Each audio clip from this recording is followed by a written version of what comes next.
Welcome to Texas Today. I'm Adriana Lopez. Some artists paint what they see, others paint what they feel. For Texas artist Jon Flaming, every brushstroke captures something deeper, the spirit, energy, and soul of the Lone Star State. We sat down with Jon to experience Texas through his eyes.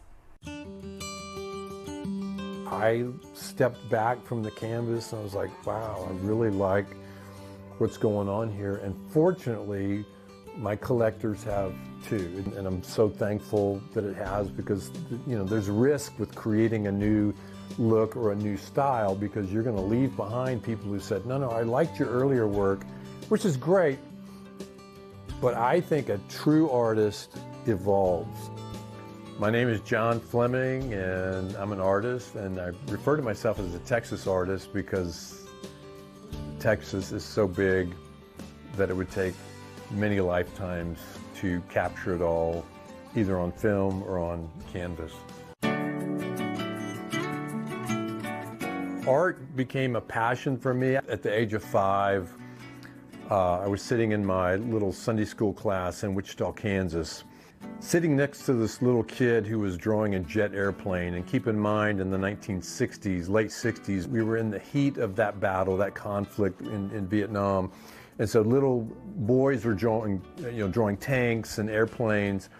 And so this little kid was drawing a jet airplane next to me. And I looked over and I thought, wow, that is so cool. I want to be able to draw a jet airplane like that kid. And so ever since, I've been trying to draw a cooler jet airplane. My style now is a mixed bag of influences, and it has evolved over a number of years. It comes from many influences, from graphic design influences, Saul Bass, Paul Rand, these heroes of the design world in the 1950s and 60s.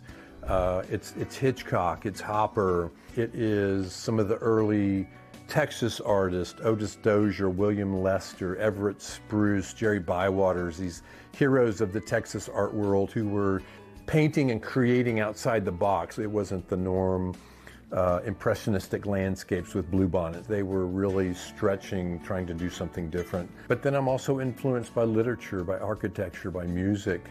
It's again, a huge mixed bag of things, a big pot of influences I've stirred up, and this is what's come out of it.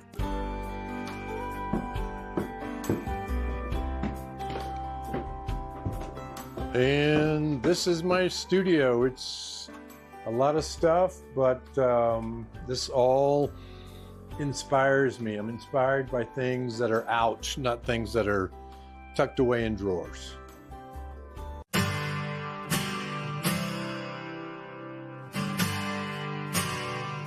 So Texas has a huge influence on my art. We moved to Texas when I was 5. My dad was transferred down here.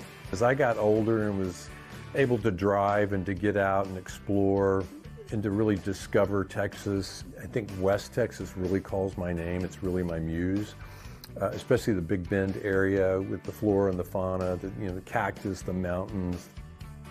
My favorite medium is oil on canvas, although I work in acrylic, I work in pencil, watercolor, sculpture, photography. Before I ever put paint on the canvas, I'm building up lots of texture with a big kind of trowel like this.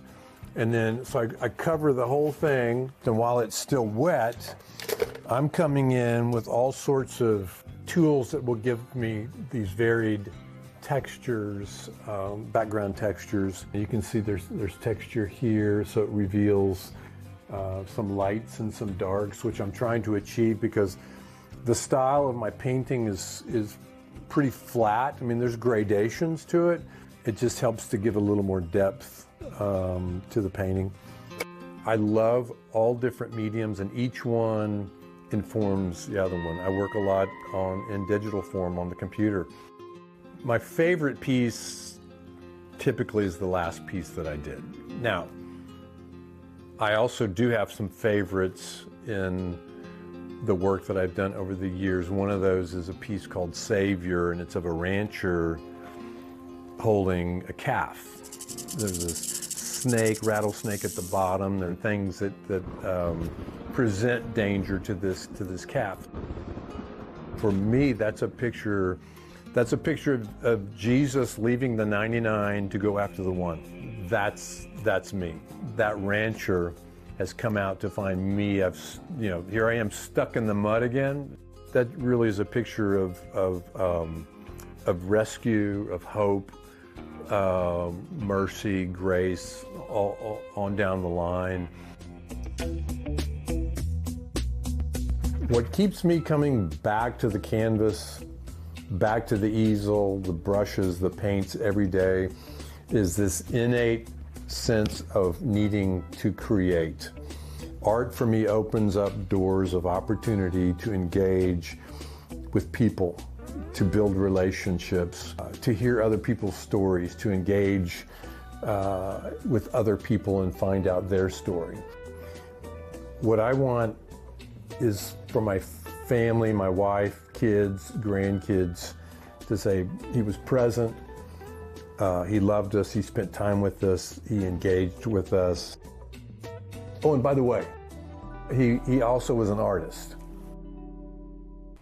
From wide open landscapes to the people who call it home, Jon Flaming's work reminds us that there's beauty in the places we see every day.